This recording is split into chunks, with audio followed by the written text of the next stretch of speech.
Il y a un vrai mystère dans le monde du e-commerce. Une perte de revenus qui semble parfois sortir de nulle part. Aujourd'hui, on va s'attaquer à ce phénomène, à cette fuite un peu invisible qu'on appelle l'abandon silencieux. 40%, c'est énorme. Franchement, imaginez un peu, presque la moitié de vos ventes potentielles qui disparaissent, comme ça, pouf, évaporées. Et le pire, c'est qu'il n'y a même pas un panier abandonné à analyser pour comprendre ce qui s'est passé. C'est vraiment toute l'ampleur du problème qu'on va décortiquer. Alors attention, on ne parle pas des abandons de panier classiques, hein. Oubliez ça. Là, la fuite, elle se produit bien en amont.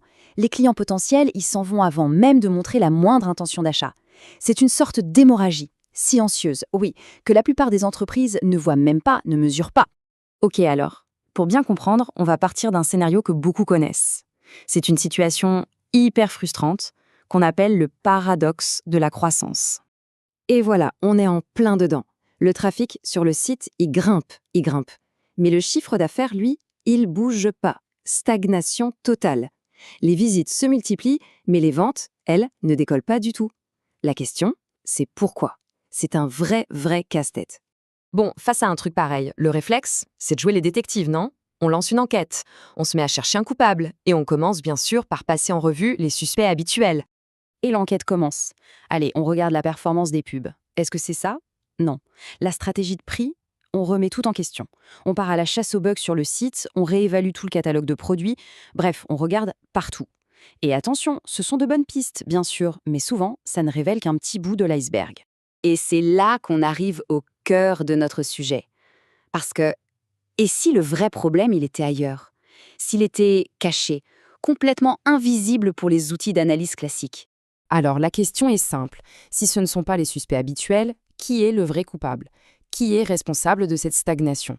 Le coupable, c'est lui, l'abandon silencieux. La définition, elle est super simple, mais elle est absolument cruciale. En fait, c'est quoi? C'est tous ces visiteurs qui quittent le site avant même d'avoir mis un seul article dans leur panier. Ils viennent, ils jettent un œil, et hop, ils repartent, sans laisser la moindre trace qu'on puisse analyser.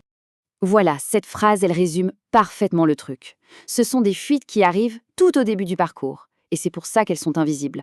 La plupart des outils y sont focalisés sur ce qui se passe après l'ajout au panier. Mais ce qui se passe avant, eh bien, c'est le grand flou.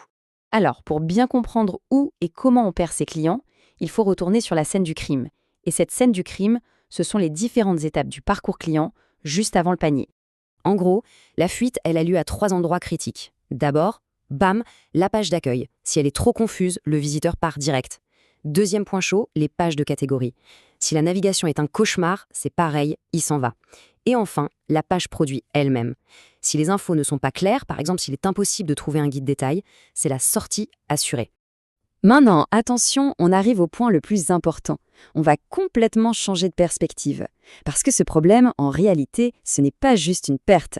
C'est surtout et avant tout une opportunité. Une énorme opportunité cachée. Le vrai truc à comprendre, c'est que ce chiffre de 40%, ce n'est pas un échec. Pas du tout. En fait, c'est la plus grande opportunité de croissance qui soit. C'est un potentiel de revenu qui est déjà là dans le trafic actuel du site. L'idée, au fond, elle est toute simple. Ça ne sert à rien de dépenser des fortunes pour acquérir toujours plus de trafic. La solution la plus intelligente, la plus rentable, c'est de s'occuper des visiteurs qui sont déjà là. D'améliorer leur expérience pour enfin convertir ce trafic qui ne demande que ça. Et on va finir là-dessus, avec cette idée. Quand on se concentre sur ces abandons silencieux, on ne fait pas que réparer des fuites. Non, on libère un potentiel de croissance. Un potentiel qui était là, juste sous nos yeux, depuis le tout début.